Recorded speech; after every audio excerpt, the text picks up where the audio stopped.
नमस्कार, मी संदीप देसाई. गावाकडच्या बातम्यांमध्ये आपल्या सगळ्यांचं स्वागत. सुरुवात करणार आहोत वेगवान घडामोडींना. राज्यातील पहिल्या टप्प्यातील मतदानाचा प्रचार आज संध्याकाळी 5 वाजेपर्यंत थंडावणार आहे. पहिल्या टप्प्यामध्ये राज्यातील 7 मतदारसंघांमध्ये 11 तारखेला निवडणूक होणार आहे. नाराज राधाकृष्ण विखे पाटील भाजपमध्ये प्रवेश करण्याची शक्यता वर्तवली जाते. 12 तारखेला नगरमध्ये मोदींच्या सभेत विरोधी पक्षनेते राधाकृष्ण विखे पाटील यांचा भाजप प्रवेश होण्याची चर्चा असून विरोधी पक्षनेतेच आता हातात कमळ घेणार असून पंतप्रधान नरेंद्र मोदी आणि मुख्यमंत्री देवेंद्र फडणवीस यांच्या उपस्थितीमध्ये ते प्रवेश करण्याची शक्यता आहे.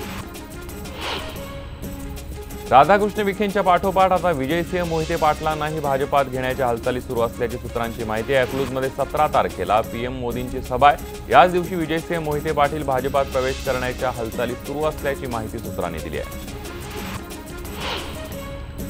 औरंगाबाद जिल्ह्यातील काँग्रेसचे बंडखोर नेते अब्दुल सत्तारांनी आपला उमेदवारी अर्ज मागे घेतलाय. त्यांच्या निर्णयामुळे जिल्ह्यात सर्वत्र चर्चा सुरू झाली आहे. मी भाजपसोबत जाणार नाही, पण भाजप माझ्यासोबत आली तर माझा नाईलाज आहे असं काहीसं बुचकळ्यात टाकणारं विधान त्यांनी केलंय.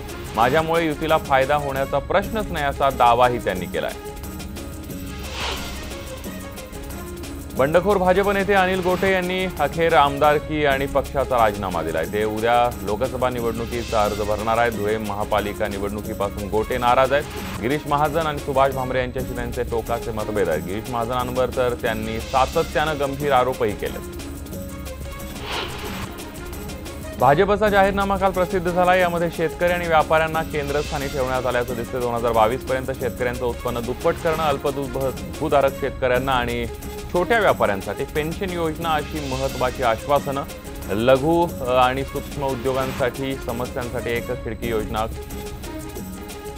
उपलब्ध करून देणार असल्याची घोषणा भाजपनं केली आहे. भाजपच्या जाहीरनाम्यातही राम मंदिर बांधण्याचं आश्वासन देण्यात आलंय. राम मंदिर बांधण्याची प्रक्रिया वेगवान करणार असल्याचं या जाहीरनाम्यामध्ये नमूद करण्यात आलंय.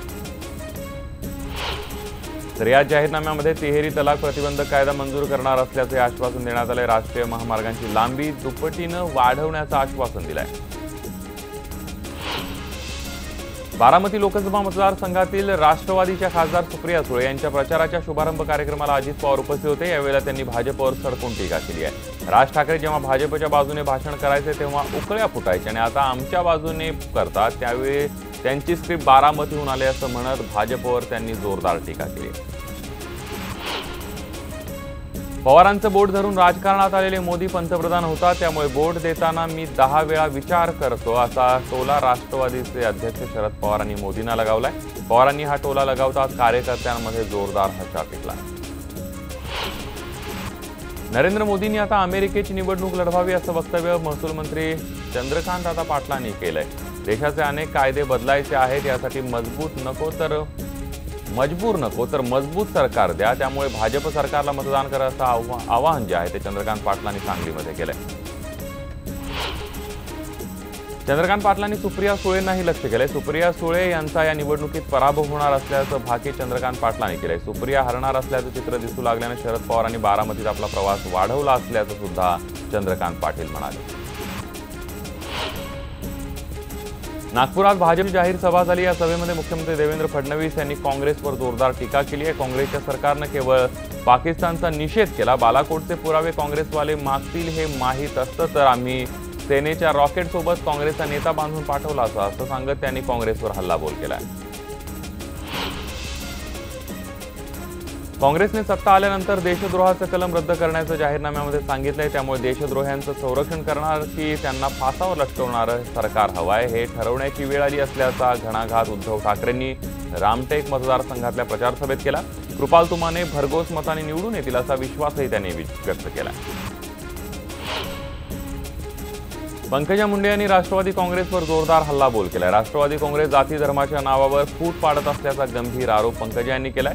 ब्रिटिशांची अवलाद असलेल्या काँग्रेसच्या लोकांनी देशात फूट पाडण्याचं काम केलं तर राष्ट्रवादीचे लोक देशात आडवी फूट पाडत असल्याचा घणाघात पंकजा मुंडेंनी केलाय. नागपुरात भाजपचे नितीन गडकरी विरुद्ध नाना पटोले असा सामना रंगणार आहे आणि पटोले यांच्यासाठी त्यांचे कुटुंबीय प्रचार करतायत. पटोले यांच्या कन्या नीता या देखील घरोघरी जाऊन आपल्या वडिलांसाठी प्रचार करतायत. नागपूरच्या झिंगाबाई टाकळी या भागात त्यांनी प्रचार सुरू केला. बारामती मतदारसंघात यंदा चुरशीची लढत पाहायला मिळते। यावेळेला प्रचारामध्ये सहकार मंत्री सुभाष देशमुख यांनी इंदापूर तालुक्यातून मदत करेल आपण काम करायचं अशा गनिमी गावांना आपण जिंकू असा विश्वास व्यक्त केला। इंदापूर तालुक्यातल्या वनगळी इथल्या कार्यकर्ता मेळाव्यामध्ये बोलत होते। रायगड लोकसभा मतदारसंघात पुन्हा एकदा सेनेचे आनंद गीते विरुद्ध राष्ट्रवादीचे सुनील तटकरे याचा सामना रंगणार आहे। कोकणाच्या हितासाठी गीतेंनी काहीच प्रयत्न केला नसल्याचा आरोप तटकरेंनी केलाय। त्यामुळे आपण कोकणाचा सर्वांगीण विकास करणार असल्याचं तटकरेंनी म्हटलंय।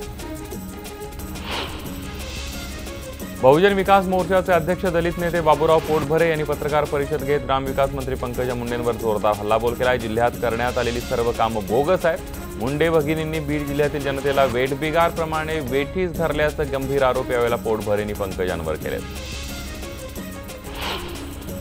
इंदापूरमध्ये काँग्रेसच्या कार्यकर्त्यांचा मेळावा आयोजित करण्यात आला होता। यावेळेला त्यांनी मी सुप्रिया सुळे शरद पवारांची मुलगी आहे, कधी खोटं बोलत नाही आणि बोलणारही नाही, दुसऱ्याच्या जीवावर मी काही करत नाही अशा शब्दात कार्यकर्त्यांना आपली ओळख करून दिली। शिर्डी लोकसभा मतदारसंघाचे शिवसेनेचे उमेदवार सदाशिव लोखंडे यांनी आपला उमेदवारी अर्ज दाखल केला। यावेळी सदाशिव लोखंडे यांच्यासोबत शिवसेनेचे उपनेते अनिल राठोड, विधान परिषदेचे उपाध्यक्ष आणि पारनेरचे शिवसेनेचे आमदार विजय आवटी यांच्यासोबत जिल्ह्याचे पालकमंत्री राम शिंदे उपस्थित होते। देशाला महाराष्ट्र हा सर्वाधिक युतीचे खासदार देणारा प्रदेश असेल असा विश्वास जलसंपदा मंत्री गिरीश महाजन यांनी व्यक्त केला। त्यांच्या उपस्थितीमध्ये नंदुरबार लोकसभेच्या भाजप उमेदवार डॉक्टर हिना गावित यांनी शक्ती प्रदर्शन करत आपला उमेदवारी अर्ज दाखल केलाय। हिना गावितांचा उमेदवारी अर्ज भरण्यासाठी जलसंपदा मंत्री गिरीश महाजन हे खास हेलिकॉप्टरने नंदुरबारमध्ये दाखल झाले होते। बीड लोकसभा मतदारसंघातील वंचित बहुजन आघाडीचे अधिकृत उमेदवार विष्णू जाधव यांच्या प्रचारासाठी जाहीर सभेचं आयोजन करण्यात आलं होतं। यावेळेला वंचित बहुजन आघाडीचे अध्यक्ष ॲडव्होकेट प्रकाश आंबेडकर उपस्थित होते। यावेळी प्रकाश आंबेडकरांनी मोदींवर जोरदार टीका केली। देशाचे प्रधानमंत्री खोटं बोलतात, पुलवामात जेवढे जवान शहीद झाले ते केवळ प्रधानमंत्र्यांच्या हलगर्जीपणामुळे झाले असा जोरदार हल्लाबोल त्यांनी केला। राज्याचे माजी सहकार मंत्री हर्षवर्धन पाटील आणि राज्याचे माजी उपमुख्यमंत्री विजयसिंह मोहिते पाटील यांच्यात हर्षवर्धन पाटील यांच्या निवासस्थानी गुप्त बैठक झाल्याची बातमी प्रसिद्ध झाली होती।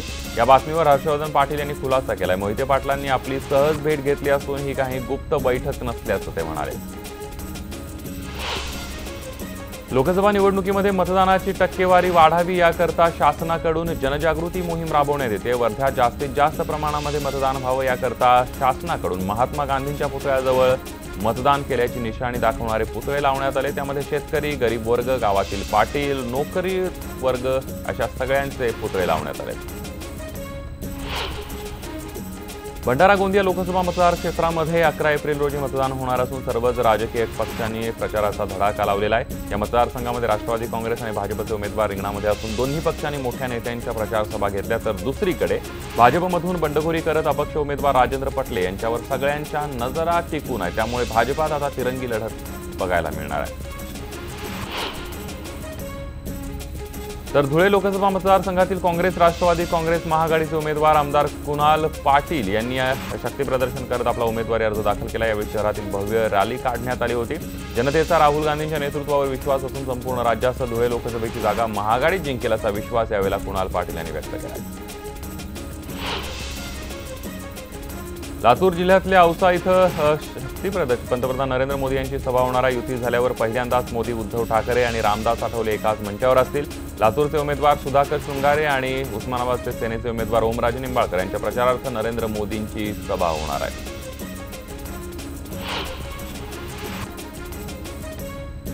नागपूरमध्ये पहिल्यांदाच मतदान करणाऱ्या तिरपुडे कॉलेजच्या MBAच्या विद्यार्थ्यांच्या निवडणुकीबद्दल आपलं मत मांडलेलं आहे। तर कोणत्याही मुद्द्यापेक्षा आमच्याकरता रोजगाराचा मुद्दा महत्त्वाचा वाटतो असं या विद्यार्थ्यांनी मत व्यक्त केलंय।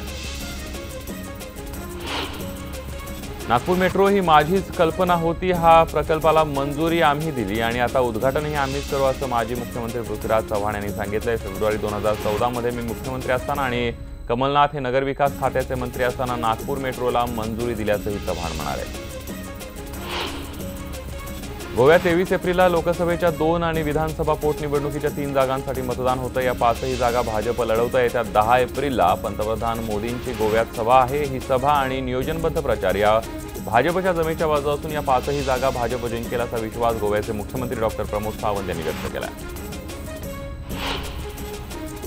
लोकसभा गोंदियामध्ये बनावट देशी आणि विदेशी बनावट मद्य बनवणाऱ्या कारखान्यावर गोंदिया स्थानिक गुन्हे शाखेने छापा टाकला आहे। छाप्यामध्ये लाखो रुपयांची बनावट दारू जप्त केली। या प्रकरणी 4 आरोपींना पोलिसांनी अटक केली आहे। पोलीस या प्रकरणी अधिक तपास करत आहेत। सटाणा तालुक्यातल्या लाखमापूर इथं घरच्यांनी लग्नासाठी नकार दिल्यानं निराश झालेल्या प्रेमी युगुलानं गळफास घेऊन आत्महत्या केली। शैक्षणिक तफावतीमुळे दोघांच्या घरच्यांनी लग्नासाठी नकार दिल्यानं त्यांनी आत्महत्येचं पाऊल उचललंय। आत्महत्या करण्यापूर्वी दोघांनी चिठ्ठ्या सुद्धा लिहून ठेवल्या। मालेगाव शहरातील सटाणा इथं गुप्त पद्धतीनं चालवण्यात येत असलेल्या जुगार अड्ड्यांवर पोलिसांच्या विशेष पथकानं धाड टाकत 24 जणांच्या ताब्यामध्ये घेतलेला आहे। या धाडीमधून पोलिसांनी 1,90,000 रोख रुपये आणि 90 मोटरसायकल 24 मोबाईल जप्त केले। त्या प्रकरणी आरोपींविरोधात गुन्हा दाखल करण्यात आला आहे। कोल्हापुरात शेतकऱ्याचा एक व्हिडिओ व्हायरल झाला। यामध्ये शेतकरी स्वाभिमानी शेतकरी संघटनेचे उमेदवार राजू शेट्टी यांच्यासाठी अभिनव पद्धतीनं मत मागताना दिसतोय। शेतातील टोमॅटो आणि वांगी तो विक्रीसाठी बाजारात घेऊन आला। यावेळेला त्यांनी 1 रुपया कमी द्या पण शेट्टींच्या बॅटला मतदान करा असा प्रचार केला। त्याचा हा व्हिडिओ चांगला चर्चेचा विषय ठरलाय। कोल्हापूर शिरोली या टोल नाक्यावर निवडणुकीच्या पार्श्वभूमीवर नाकाबंदी करण्यात आली होती। या नाकाबंदी दरम्यान एका ओमनी कारमधून 62,68,000ची रोकड पकडण्यात आली आहे। पाचगाव इथल्या शशिकांत भीमा जिगरी यांच्याकडून ही रक्कम मिळून आली असून अधिक तपास पोलीस करत आहेत। महाराष्ट्रात 4 टप्प्यामध्ये निवडणूक होत असून त्या भागामध्ये विविध सरकारी कामांसाठी 10,000 बस आरक्षित करण्यात आलेल्या आहेत। निवडणूक काळामध्ये 3 ते 4 दिवस बसगाड्या व्यस्त राहणार असल्यानं ग्रामीण भागातील जनतेच्या प्रवासाचं नियोजन बिघडण्याची शक्यता आहे। उन्हाळ्याच्या वाढत्या काहिलीबरोबरच राज्यातील धरणांमधील पाणी झपाट्यानं कमी होत असून धरणांमध्ये अवघा 26.1% पाणीसाठा उरलाय। या पाणी टंचाईमुळे राज्यातील 3111 गावं आणि 7,159 पाड्यांना त्याचबरोबर 3,970 टँकरनं पाणी पुरवठा करण्यात येणार आहे। राज्य सरकारच्या 1,647 शाळांमध्ये मुलींसाठी स्वतंत्र स्वच्छतागृह नसल्याचं धक्कादायक वास्तव समोर आलंय। राज्य सरकारच्या आकडेवारीतून ही माहिती स्पष्ट झाली आहे। कोल्हापूर जिल्ह्यातल्या करवीर तालुक्यातल्या भुये इथल्या भैरवनाथ मंदिर परिसरामध्ये पक्ष्यांना पाण्याची सोय व्हावी यासाठी गावातील तरुणांनी विशेष उपक्रम हाती घेतलाय। उन्हाळ्यामध्ये पक्ष्यांना पाण्याची सोय व्हावी यासाठी झाडांवर मातीची भांडी बांधून पाण्याची सोय करण्यात आली आहे। 324 झाडांवर 100 मातीची भांडी बांधण्यात आलेली आहे। तरुणांच्या उपक्रमाचं सर्वत्र कौतुक केलं जात आहे।